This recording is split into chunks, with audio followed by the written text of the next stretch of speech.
Bonjour, bonsoir mesdames et messieurs, c'est Axel, comment ça va? Moi je vais pas vous le cacher, ça pourrait aller mieux, j'ai le Covid, voilà, hein. Troisième fois que je le chope, j'ai un peu envie de canner. Le Covid il est tellement présent dans ma vie, je pense que je vais lui faire payer le loyer, hein, ce sera plus rapide. Mais enfin bref, il y a quelques jours sur Instagram, je vous ai demandé quelle était votre anecdote la plus honteuse. Parce qu'en fait les gars, je me suis fait la réflexion qu'en fait on a tous des grosses hontes, tu vois, dans la vie, c'est normal, tu vois, ça fait partie de la vie. Mais que les miennes, elles étaient mais vraiment éclatées, genre vraiment, j'ai honte pour tout et rien, vraiment. Personnellement, ma plus grosse honte dans la vie, c'était que mon téléphone avait sonné en cours. Mais vraiment, ça m'a traumatisé et ça me traumatise encore aujourd'hui, il faut le savoir, hein. Des fois j'y repense et j'ai encore des frissons de gêne et de ah non putain non, pourquoi ça m'est arrivé. J'ai vraiment juste envie de me suicider à chaque fois que j'y repense, vraiment. Alors que c'est nul, tu vois, il y a tellement pire dans la vie, tu vois, genre c'est rien du tout. Et du coup je me suis fait la réflexion, quelles sont les plus grosses hontes des abonnés? Parce que vous avez forcément des anecdotes tellement au-dessus de la mienne que du coup je vous ai demandé tout simplement. Avant de commencer mesdames et messieurs, n'hésitez pas à vous abonner, à liker la vidéo, ça me ferait extrêmement plaisir et ça m'aiderait énormément. Merci beaucoup. Générique.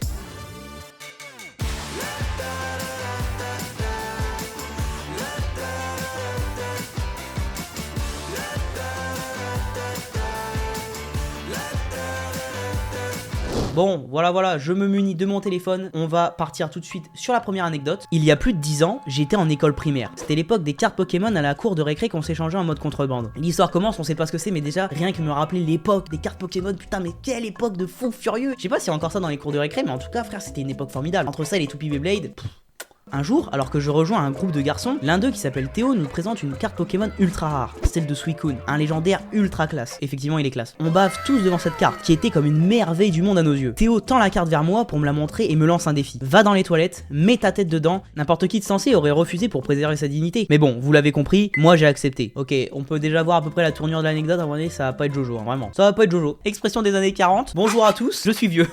Alors que la sonnerie retentit, Théo, moi et un de ses amis, on se glisse dans les toilettes des garçons et il cherche la meilleure cuvette pour y foutre ma tête. Si je l'ai bien entre les lignes, par meilleure cuvette, ça signifie une cuvette remplie de pisse. Une cuvette bien bouchée depuis 3 mois, frère, c'est dégueulasse. Ils me montrent un urinoir et me disent, fous ta tête dedans. C'est à ce moment-là que j'ai mis ma tête dedans, dans ce mélange d'eau et de pisse mal évacuée. Frérot, ah...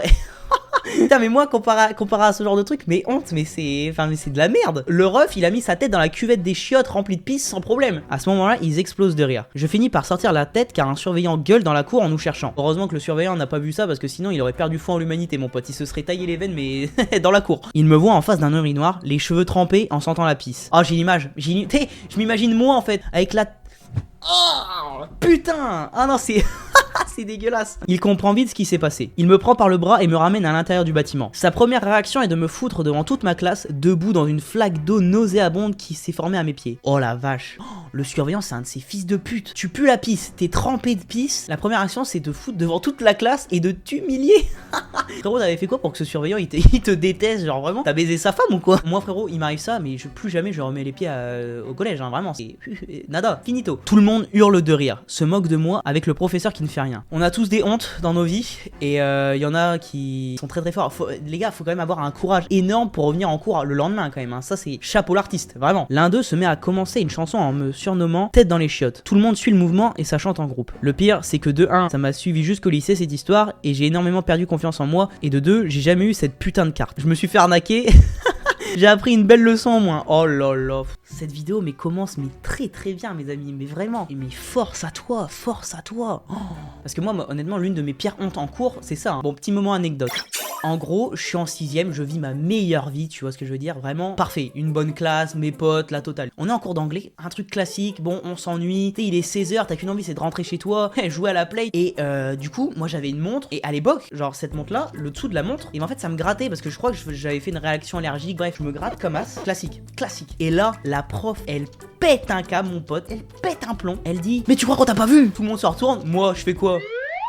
Je me retourne aussi, tu vois, bon, parce que moi j'ai rien fait de mal. Et la meuf elle fait, non mais Axel, tu crois qu'on t'a pas vu, tu vas pas nous la faire. Cousin, j'ai rien fait. La putain de ta sœur, j'ai rien fait. Et je fais, mais j'ai fait quoi? Ouais, tu regardes l'heure pendant mes cours, t'as pas honte, en mode moi je suis pas intéressante, mes cours sont pas intéressants, mais tu t'es pris pour qui? En mode regarder l'heure, c'est un crime de guerre, c'est lunaire. Et je déteste les profs comme ça qui, tu sais, genre, dès que t'as un moment d'échappement où tu penses à autre chose, tu suis plus le cours, ils pètent un plomb en mode c'est la plus grande des offenses que. Et genre, moi, au lieu de me révolter et tout, on se rappelle que j'ai 11 ans, moi, au lieu de me révolter, je fais quoi? Je fais ça.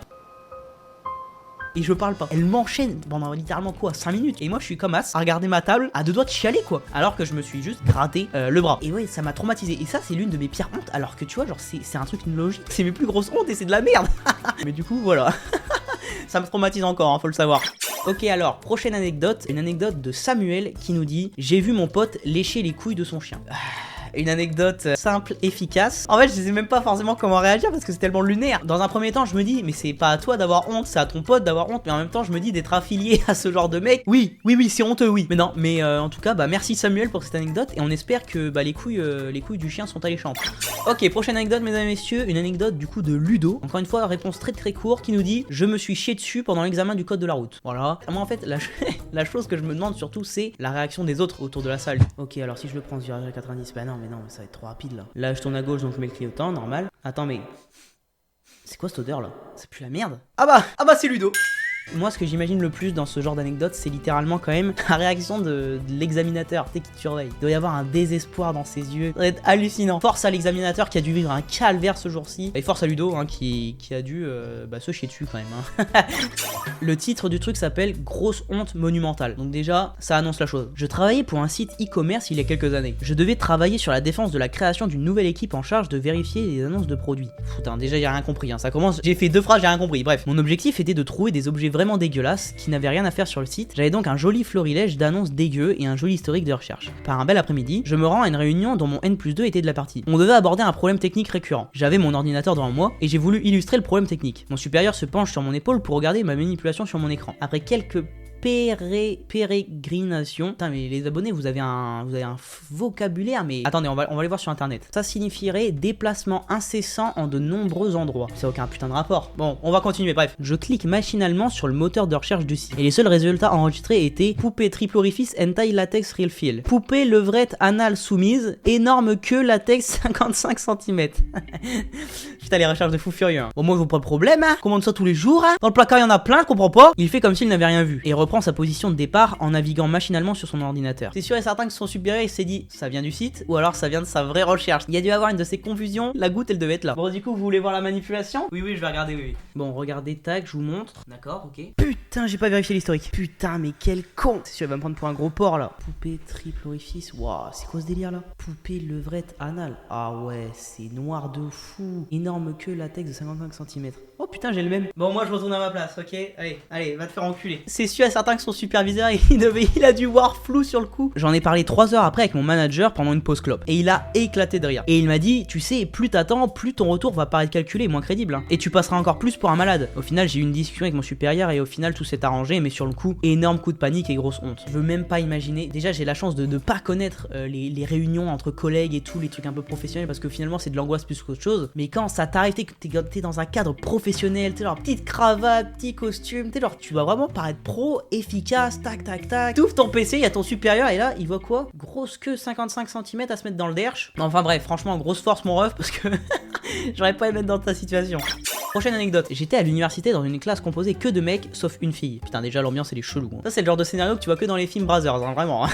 Je trouvais la fille ultra canon, genre vraiment mon idéal féminin. Et pas que le mien apparemment parce qu'elle faisait baver tous les mecs de la classe. Ouais donc vraiment une classe de charognards, hein, vraiment t'aimes la chair mon pote. Toujours est-il que les mecs qui lui tournaient autour étaient de gros beaufs. Ce qui a fait que pour un projet, un prof qui avait vu ce manège l'avait placé avec moi. On s'est très bien entendu, mais j'étais à milieu de m'imaginer que je lui plaisais. Et elle aussi parce que j'étais le discret de la classe. Champion putain, on aurait tous rêvé d'être à ta place. Nous on s'est tous fait friendzone mon pote. Toujours est-il qu'elle m'a invité à passer la soirée chez elle. Oh là là là. Carton plein mon pote, vraiment. Bien joué, je t'aime.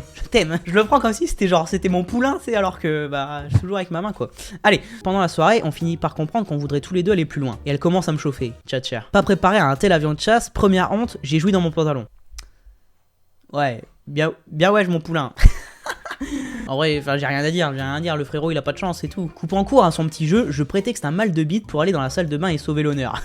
Sauver l'honneur. Mais en panique pour nettoyer l'accident, je glisse sur le tapis, me cogne la tête contre un meuble et finis KO quand tout ce qui était dessus me déglingole sur la tronche. L'enchaînement de catastrophes. Il a joué dans le slibard, il s'est cassé la gueule, il s'est tout pris dans la gueule.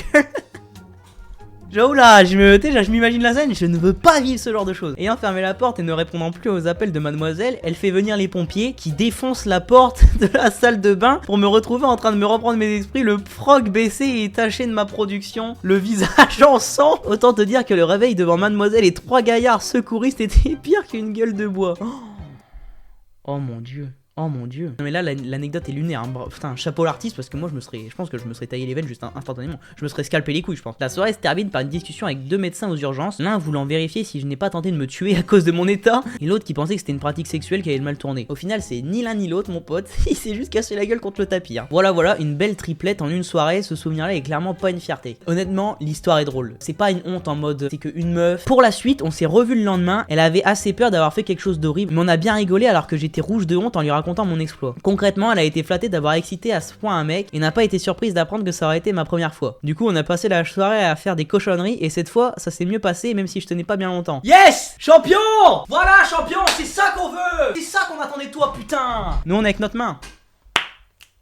On est resté ensemble en cachant très bien notre petit jeu, mais on a fini par se séparer à la fin. Elle a poursuivi ses études à l'étranger et on a décidé d'un accord commun qu'on préférait pas tenter l'aventure à distance. Et je sais qu'elle a retrouvé quelqu'un depuis, fait une petite fille et qu'elle est heureuse. Mais en vrai l'histoire est folle. Moi je ne savais pas conclu parce qu'en vrai la meuf elle en a rigolé. Ils sont restés 2 ans ensemble ensuite. Non franchement l'histoire est très très belle. Pour moi c'est pas une honte. Hein. Enfin vous me direz ce que vous en pensez mais pour moi c'est clairement pas une honte. Le mec il s'est joui dessus, il s'est pris dans le tapis, il s'est cassé la gueule. L'armoire lui est tombée dessus. Franchement c'est une bonne anecdote parce qu'au final il a réussi à la choper la meuf tu vois. Donc franchement exploit réussi. Bon mesdames et messieurs, cette anecdote signée officiellement la fin de cette vidéo, j'espère qu'elle vous a plu. En tout cas moi elle m'a bien fait rire. Vous avez des anecdotes tellement supérieures aux miennes. En tout cas mesdames et messieurs, si la vidéo vous a plu, n'hésitez pas à vous abonner, à liker, à commenter la vidéo, ça ferait extrêmement plaisir. Et sur ce, moi je vais vous laisser. Je vous dis une bonne fin de journée, une bonne fin de soirée, une bonne fin d'après-midi, enfin bref, voilà, vous avez compris le délire. À la prochaine, salut!